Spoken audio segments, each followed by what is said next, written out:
और वो बिच्छू काट गया आचार्य देशभूषण जी को। सबको चिंता है क्योंकि आचार्य देशभूषण जी पहाड़ पर हैं, वहां से कैसे उनका इलाज होगा। किसी ने कहा नीचे जाओ औषधि मिल जाएगी। सब अंधेरा देख रहे थे, कैसे जाएंगे इस अंधेरे में। कोई लालटेन ढूंढ रहा था, कोई कुछ और। इन्होंने तो कुछ भी नहीं देखा, बस खाली दौड़ पड़े क्योंकि गुरु को उस बिच्छू ने काट लिया है। भागते गए भागते गए भागते गए। वहां दो पगडंडियां थी। एक पगडंडी जहां आगे बढ़े ही इतना बड़ा सांप फन फैलाए बैठा है। अब क्या किया जाए, जाना तो है गुरु के लिए। दूसरी पगडंडी चतुर है, समझदार है। दूसरी पगडंडी पकड़ी और लगा दी दौड़। नीचे चले गए, औषधि ले आए और इस बार आते समय भूल गए। उसी पगडंडी से आ गए जहां पर सांप बैठा था। पर सच बात तो यह है कि जिसकी रक्षा करने के लिए खुद महावीर स्वामी बैठे हों, उसे किसी बात का क्या डर। तो उसी पगडंडी से लौटे आचार्य देशभूषण जी को औषधि दी गई, वो ठीक हो गए। बात यहाँ तक खत्म नहीं हुई, अभी भी ये बात चलती जा रही है आगे। बात ऐसी चल रही है कि हमें तो तपस्या करनी है, तो हम कहीं भी जंगल में चले जाते हैं, हम किसी शमशान में चले जाते हैं और तपस्या करना शुरू कर देते हैं। आचार्य देशभूषण जी के पास में रहते रहते एक दिन इनको भी बिच्छू पता नहीं क्यों इनके पीछे ही पड़ा रहा। इन्हें दोबारा बिच्छू ने काट लिया। अब इस बिच्छू के काटने के बाद इन्होंने अपने मुंह पर अपना ही कपड़ा जोर से रख दिया कि आवाज ना निकले।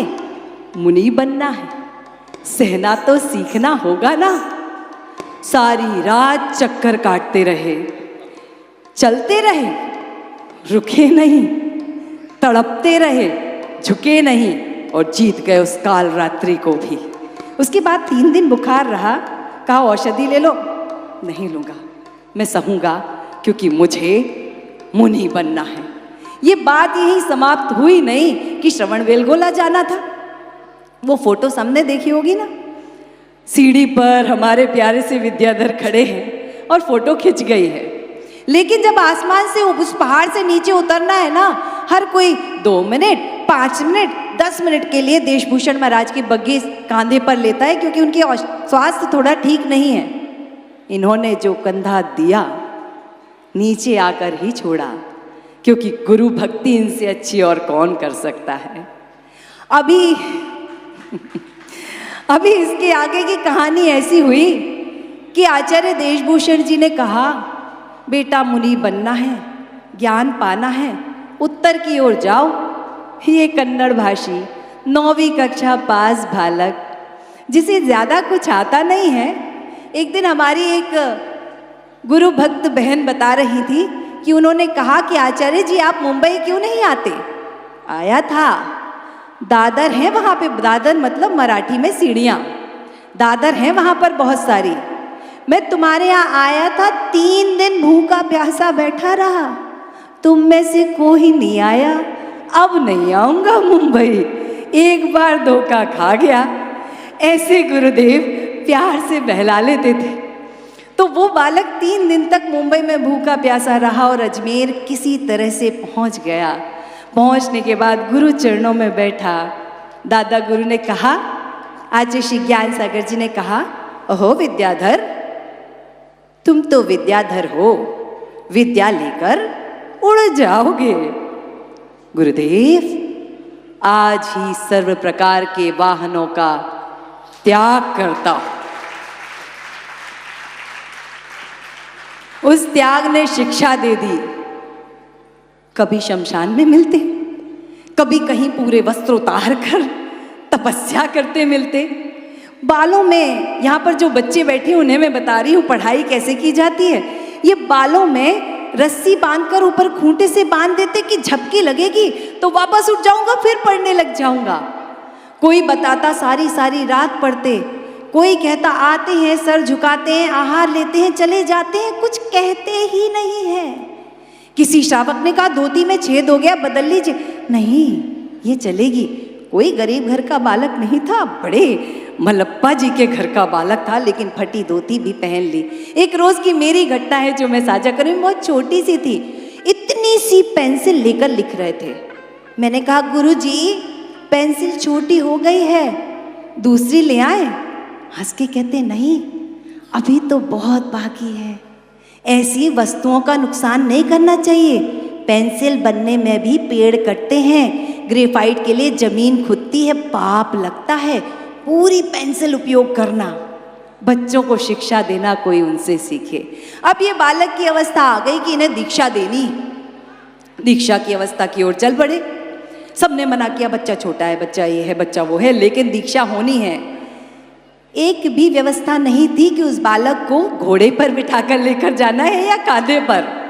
लेकिन उसी रोज पूरा का पूरा सर्कस अजमेर शहर में आ जाता है और उस दिन 24 हाथियों पर बिन्नौरी निकाली जाती है।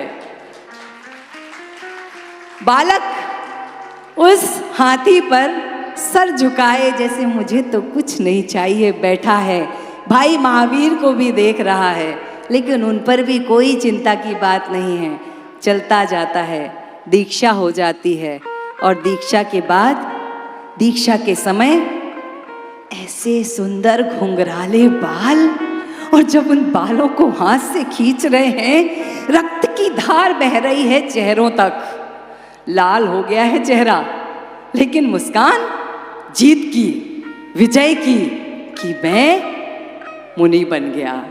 और प्रतिदिन स्वाध्याय शिक्षा उस कन्नड़ भाषी बालक ने सीख ली है हिंदी, और बन गए हैं मुनि श्री 108 आचार्य श्री विद्यासागर जी महामुनि राज की। अच्छा एक बात कहूं, मैंने कहा था ना बच्चा बन जाइएगा, कुछ लोग तो बन गए। बीच बीच में जब मन आता है ना तो बजा लेते हैं तालियां। बजाओ, पुण्य अर्जित करना है। इनके भजन के साथ, इनकी ताल के साथ आप भी झूमो, क्योंकि पुण्य अर्जन करना है।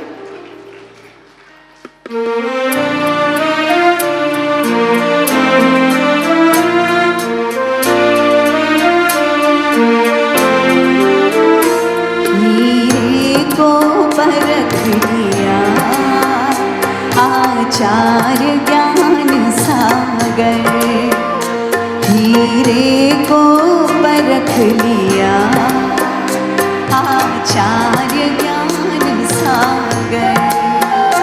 फिर ऐसा तराश दिया, बन गए विद्यासागर। हीरे को परख लिया आचार्य ज्ञान सागर।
ज्ञान के सागर में सरिता बह कर आई, जब ज्ञान के सागर से सरिता बह कर आई, जिनकी महिमा का पार नहीं पा सकता कोई, सरिता बहते बहते बन गया महासागर।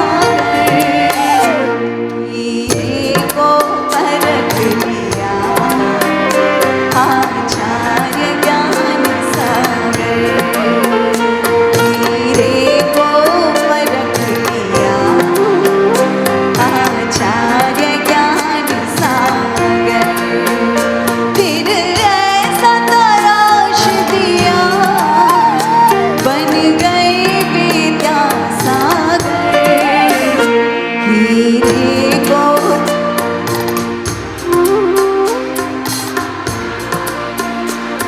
जय हो गुरुदेव।